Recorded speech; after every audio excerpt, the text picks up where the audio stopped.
the layout of the scene is reasonably clear. Here we're pivoting on characters in the background. With reference in the first shot, it's fairly easy to deduct where we are in the second. Hopefully we concluded that the characters are staged like this. In this scene, we'll again forgo a master and first pivot around the blue man to this shot. Then pivot around the woman to this shot, and then to this shot. As we play through it again, even though we're zigzagging through the scene, the layout is clear because one character is always the common denominator. It works the same backwards. With no other references in the scene, the spatial continuity is coming directly from the pivoting. Depending on how we place the cameras, pivots behave in two very different ways that are important to recognize. When we're pivoting around an object or a character in the middle, that object will jump from side to side in the frame. Here the object is an inconspicuous plant, but if it were a large object, it could get annoying. Here we're pivoting around the character in the middle. He also jumps from side to side, but since we're clearly going between two groups, it seems to happen for a reason. When we're rotating around a character, we're more inclined to keep him in the same part of the frame. Here the blue man stays on the right side. Here the woman stays on the left side. When we have the choice, it's better to have the character stay in the same part of the frame because it takes less effort to make sense of. Returning to the discussion on hinging, a hinge is nearly always also a pivot. Starting on the first line, as we hinge onto the second line, the man stays in the same part of the frame. After having traveled out the second line, we're back in the hinge camera. As we hinge back on the first line, we again pivot around the man. On our way back, the line is here, so pivoting into this camera is technically a line cross. However, since we're pivoting on the man, the cut is smooth enough that it really doesn't matter.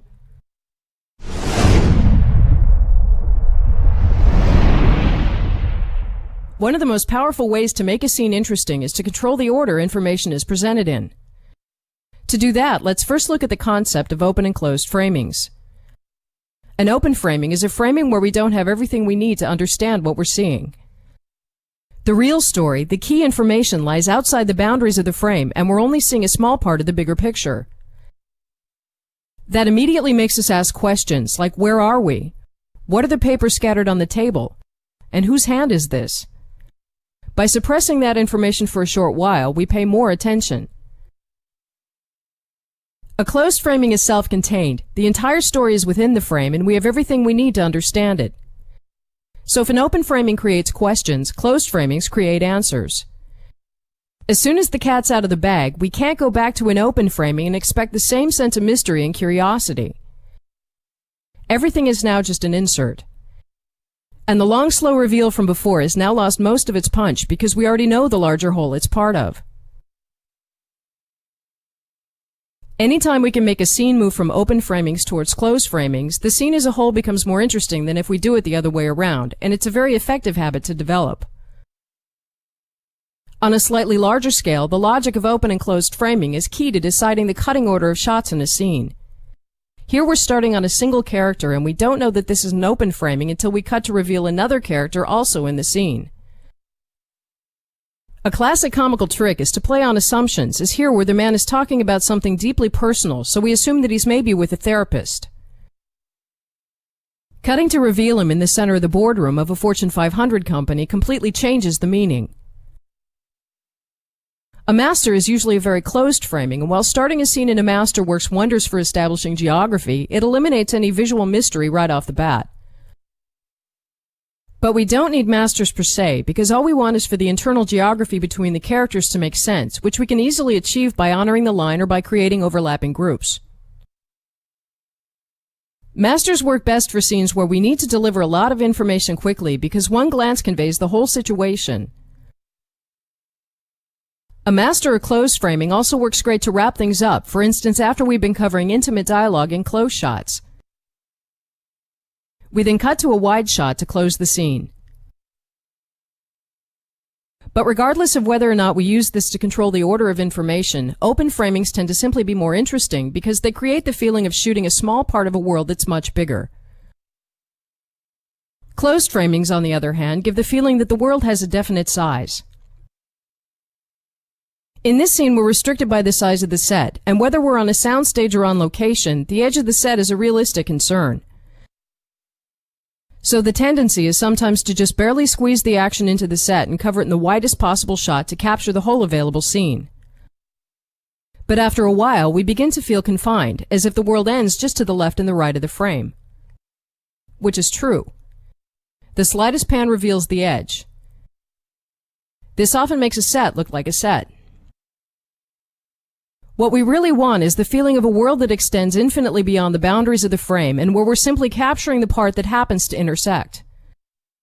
So if we resist shooting the set as a whole and we stick to more open framings, we of course don't get to see all the production design, but the characters become much more part of a real environment. But this doesn't have to exclude wide shots. We just have to make it appear that the world continues outside the frame by having the surrounding environment spill into the frame. So we'll rearrange the set or deliberately bring in things to be cropped, starting with a table, a counter in the background, some foreground, and by placing some extras over the edge of the frame, making the scene part of a limitless world. Open framings are also useful when we need to make a few characters look like a lot. Here we want to make 15 extras look like a crowd, and using a slightly wide-angle lens, the framing is about closed. With all the extras in the shot, we get the feeling we're seeing exactly 15 extras and not a crowd. If we tighten the shot, they spill over the edge, but it still feels like we're seeing the whole thing.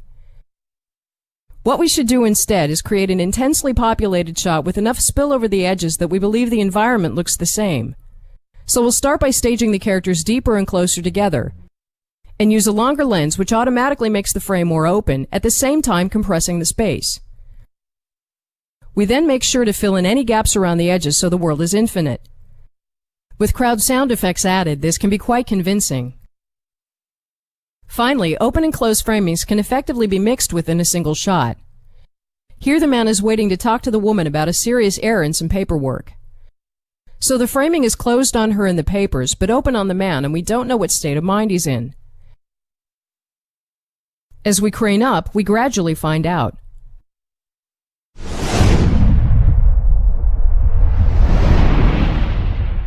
In the next number of chapters, we'll run down some simple geometric shapes to align cameras and characters by. These shapes are not goals by themselves, but they can be an aid in structuring coverage because once we spot a shape in a scene, we have a set of techniques ready to go with that shape. Placing cameras at right angles can be a useful alternative to over the shoulders when the characters are standing at angles to each other. As we cut between the cameras, each shot is a frontal view of the character in focus and a side view of the other, making each shot personal to each character. Putting the cameras out here, we're doing the same thing, but from outside the action. The side view is now the main view on each character. Whether or not to stage in right angles is a style choice, but it can be effective when characters are also arranged in right angles. This happens surprisingly often. Here the man is trying to communicate with a woman, but she's keeping to herself, so let's put in one camera for her and a right angle camera for them both. Let's do a close shot version of the last camera as well.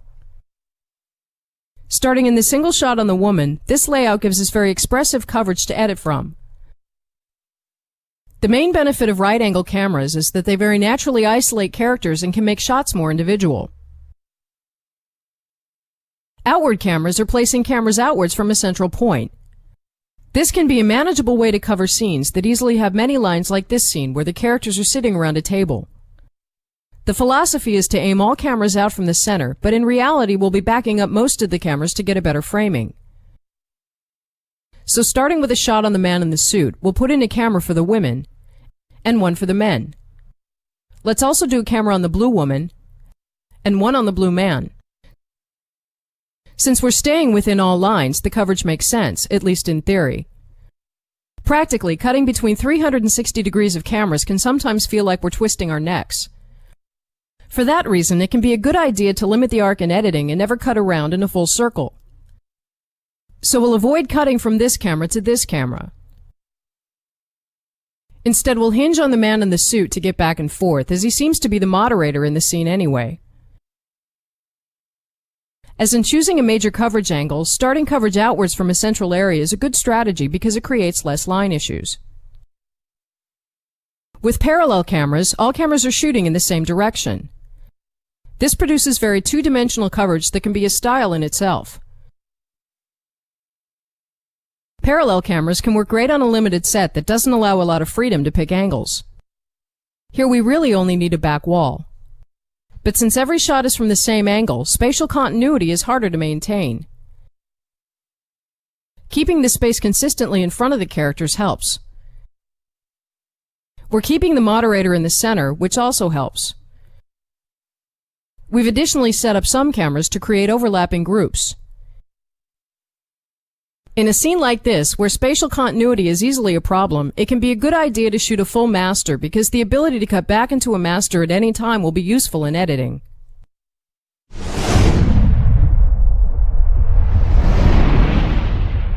Character arrangements often naturally fall into shapes that resemble letters of the alphabet, like I, A, L, U, and O. It's sometimes considered a rule to actually stage characters according to these shapes, but that can sometimes seem staged. Our goal here is merely to have a library of possible camera plots ready for when we find ourselves in shapes that are close to them, which happens often. The I shape is the simplest one and has the characters arranged in a straight line. Two-character dialogue is often automatically an I shape and is easily covered in a selection of reverse shots and perhaps a master. When more characters are added to the straight line, the best approach is to think in terms of creating various groupings and pivoting on certain characters to help glue the scene together. So let's create some groups starting with a 3-shot here and a reverse 3-shot to match. Let's also create 2 over the shoulders here for dialogue between the woman and the red man. At some point the woman turns and we'll set up 2 reverse shots for this dialogue as well. Let's also add a close-up on her. We've set up the camera so that the woman can be used as a pivot. As we cut between the closer shots, she's the common denominator between the 2 major groups. It's a matter of taste how much coverage to add. This scene is overcovered as it is. There's no formula for which groups to create because it depends on what the scene is about, but the sooner we can make the selection, the less we'll have to shoot. The shape is the same regardless of which way the characters are facing, so if we face them outwards, we should be able to use the same coverage with no change. Here we're first cutting back and forth between the reverses in the first group. We pivot on the woman as we go to the second group, and the other reverse. The I shape appears within most other shapes, so anytime we want some local coverage, we can treat that part of the scene as such. Here the 3 lined up characters are an obvious I shape, so we'll go in and create some subgroups of the parts of the conversation that we're interested in. Whether or not to deliberately stage in a shape like this is optional, but doing so makes planning shots extremely easy. Here 2 characters are together and 1 is at a distance. Still, we place them in a line to make coverage very straightforward.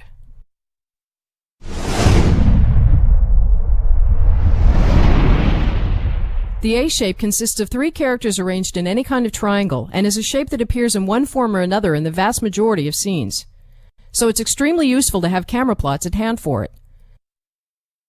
The easiest way to cover this is as a series of reverse shots in various sizes, starting with an external reverse covering all 3, and a matching reverse here. Let's also do an internal reverse on the woman, an internal reverse 2-shot on the men, and a close-up for each of the men. For now, we're really only using 1 line, and since all the cameras are on the same side, we can cut freely between them. The only 2 cameras that don't cut well together are the close-ups on the men because they're nearly identical. We're trying to detract attention from this by having the background be different in each shot, but it's still a fairly jerky cut. Simply bridging the cut with a different shot solves it.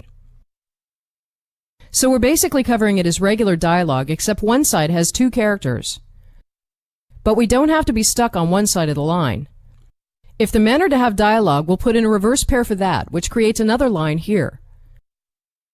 This camera is easy to get to because it's out with the other cameras, but cutting to this camera could cross any number of potential lines and we need to hinge in and out of it. Starting in the original cameras, the most logical choice is to hinge through the reverse that's already on our side of the current line. As soon as we've cut through it, going to the far camera seems logical. For getting back out, all of these cameras are technically on the right side of the new line, but since we still remember the previous line, it's better to hinge back as well. So starting in the far camera, we go back to the hinge from where we can cut to any of the original cameras.